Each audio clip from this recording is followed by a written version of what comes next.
Welcome friends. तो chapter 3 में आपका स्वागत है। क्लास 10th का मैथ, ये पार्ट 1 है। तो इसके अंदर हम तीसरा चैप्टर शुरू कर रहे हैं, दो चर वाले रैखिक समीकरण युग्म। तो इसमें मैं रिवीजन करा रहा हूँ इम्पोर्टेंट क्वेश्चन की। जिन बच्चों ने ये लेसन पढ़ लिया है उनके लिए है, ठीक है। तो नहीं भी पढ़ा है तो कोई बात नहीं, आप यहाँ से सीख सकते हो। कहता है कि आलेख द्वारा, यानी ग्राफ होता है आलेख, तो आलेख द्वारा समीकरण युग्म, एक समीकरण ये है 6x - 3y + 10 = 0, और दूसरा है कि 2x - y + 9 = 0। दो रेखाएं निरूपित करती है, यानी इसको ग्राफ पे खींचोगे तो एक सीधी रेखा आएगा और इसको भी खींचोगे सीधी रेखा आएगा। तो बोलता जब ये दोनों दो रेखाएं निरूपित करती हैं तो ये जो दोनों रेखाएं हैं क्या वो पूर्णतः एक बिंदु पर प्रतिच्छेदित करती हैं, पूर्णतः दो बिंदु पर प्रतिच्छेदित करती हैं, या समपाती हैं। समपाती माने एक लाइन के ऊपर वही दूसरी लाइन है, और समांतर रेखा एक दूसरे के समांतर है। समांतर का मतलब हुआ कोई हल नहीं है, एक दूसरे को काटते ही नहीं है। तो ये कैसे पता करोगे आप, ठीक है। तो इसके लिए आपको एक थोड़ा सा ये बात समझना होगा कि एक मतलब 3 शर्तें होती हैं, ठीक है। एक पहला होता है A1/A2, मतलब दो समीकरण दिए होते हैं। तो दो समीकरण दिए होते हैं, जैसे पहला वाला मान लो A1x + B1y + C1 = 0, और एक दूसरा समीकरण दिया होता है A2x + B2y + C2 = 0, ठीक है। ऐसे हमें एक और दो इक्वेशन दिया होता है। फिर हम इनका अनुपात निकालते हैं A1/A2 और B1/B2। मान लो पहला अनुपात बराबर नहीं आया, तो इसका मतलब होता है कि इन समीकरण युग्म के एक हल है। एक हल को दूसरा नाम बोलते हैं अद्वितीय हल है, यूनिक सॉल्यूशन। ये अद्वितीय हल है, एक हल है। और इसका जो ग्राफ कर बनाओगे तो इसका ग्राफ जो है उसमें रेखाएं एक दूसरे को प्रतिच्छेद करेंगे, तो यानी प्रतिच्छेदी रेखा होती है, ठीक है। तो दूसरी शर्त होती है कि मान लो A1/A2 बराबर आ गया, B1/B2 भी बराबर आ गया, और C1/C2 भी बराबर आ गया, ठीक है। तो इसको इसमें बोलते हैं कि जो ये रेखाएं हैं वो, इसमें रेखाएं जो हैं उसके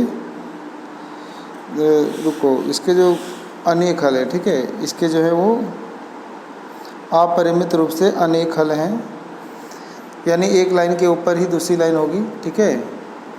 और इसमें जो रेखाएं होंगी वो समपाती कहलाती हैं, ठीक है, कि जो रेखाएं वो समपाती रेखा है। और फिर तीसरा होता है कि A1/A2 बराबर B1/B2 है, परंतु बराबर नहीं है C1/C2, तो इसका कोई हल नहीं होता।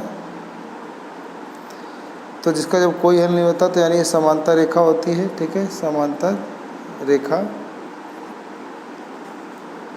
तो जब कोई हल नहीं होता, ठीक है, तो जब प्रतिच्छेदी होता है तो इसमें याद रखना है कि इसे संगत भी कहते हैं, कंसिस्टेंट। ये भी संगत होता है, संपाती, कंसिस्टेंट। और ये समांतर में क्या होता है, असंगत होता है, ठीक है। तो ये भी आपको याद रखना है, ठीक है, आगे आपको काम आएगा। तो अब हमें क्या दिया था, आलेख द्वारा बताना था कि ये जो दो रेखाएं हैं वो एक बिंदु पर प्रतिच्छेद करती हैं, दो बिंदु पर प्रतिच्छेद करती हैं, संपाती हैं या समांतर है। तो हम इसको भी अनुपात चेक करेंगे, तो आ जाएगा 6/2। तो हम यहाँ पे कहीं लिख लेते हैं 6/2 बराबर, फिर ये वाला (3/1), तो (3/1), और तीसरा वाला 10/9, 10/9। तो ये वाला माइनस माइनस प्लस हो जाएगा 3/1, और 2 से ये कट जाएगा, ये भी 3/1। तो पहला वाला तो बराबर आ रहा है, लेकिन ये तीसरा वाला बराबर नहीं आ रहा है। तो इससे आप तुलना कर सकते हो कि ये वाला तीसरा शर्त लग रहा है, यानी कोई हल नहीं है। तो हमारा ऑप्शन नंबर 4 हो जाएगा कि कोई हल नहीं है, यानी वो समांतर रेखा है, ठीक है।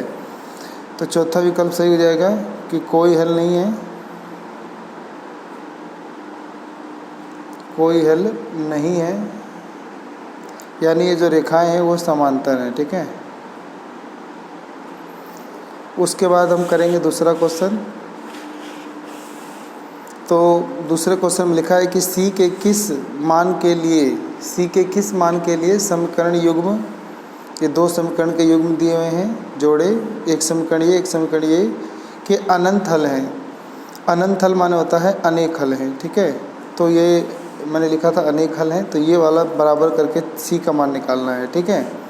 तो क्या क्या समीकरण दिया हुआ है तो लिख लेते हैं। समीकरण दिया हुआ है 3x, ठीक है, 3x घटा वाई बराबर 2, और दूसरा सी एक्स घटा वाई बराबर 2, और दूसरा दिया हुआ है 6x घटा 2y बराबर 3, ठीक है ये।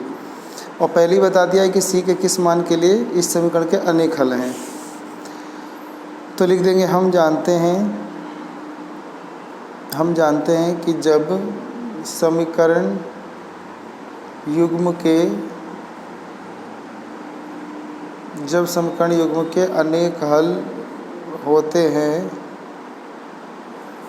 जब अनेक हल होते हैं तब c बटा में 6 बराबर घटा 1 बटे में घटा 2 और बराबर 2 बटा 3 घटा 2 बटा घटा 3। देखो यानी मैं ये वाली शर्त कह रहा हूँ, a1/a2 बराबर b1/b2 बराबर c1/c2। a1 यहाँ पे c हो जाएगा, a2 यहाँ पे 6 हो जाएगा, तो c बटा 6, और ये हो जाएगा b1 घटा 1 और यहाँ घटा 2 बटे में आ जाएगा। ऐसे ये 2 प्लस का इधर जाके -2 और प्लस का 3 इधर जाके -3। तो केवल कोई 2 लेके सोल्व कर दो, तो यानी c बटा 6 बराबर घटा घटा 1 कट जाएगा, तो प्लस का 1 बटा 2। c का मान निकालना है, 6 इधर मल्टीप्लाई जाएगा, तो c की वैल्यू 6 बटा 2, ये कट जाएगा, तो c की वैल्यू 3। तो c की वैल्यू 3 होने पर ये इसके अनेक हल होंगे, तो ये हमारा आंसर आ जाएगा, ठीक है। उसके बाद यहाँ से करेंगे हम तीसरा क्वेश्चन। इसमें लिखा है कि पिता की आयु पुत्र की आयु की 6 गुनी है। यानी एक पिता की आयु उसके पुत्र की आयु की 6 गुना है। तो 4 वर्ष के पश्चात यानी 4 वर्ष बाद पिता की आयु उस समय की पुत्र की आयु का 4 गुना होगी। तो मतलब पुत्र की आयु का 4 गुना होगी पिता की आयु 4 साल बाद। तो बताइए कि पुत्र तथा पिता की आयु कितनी है। तो इसमें जिसका नाम पहले आता है उसे x लेते हैं। तो मान लेंगे पिता की उम्र x है और पुत्र की उम्र y है। फिर पहली शर्त में समीकरण बनाएंगे कि पिता की आयु पुत्र की आयु की 6 गुनी है, तो x बराबर 6y हो जाएगा पहला समीकरण। और फिर 4 वर्ष बाद पिता की आयु पुत्र की आयु की 4 गुनी होगी। तो इसको कैसे लिखेंगे यहाँ से सीखेंगे, ठीक है। तो पहले तो लिख देंगे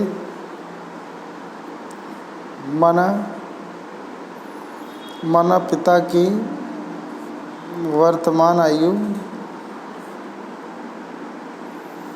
x वर्ष है, और लिख देंगे तथा पुत्र की वर्तमान आयु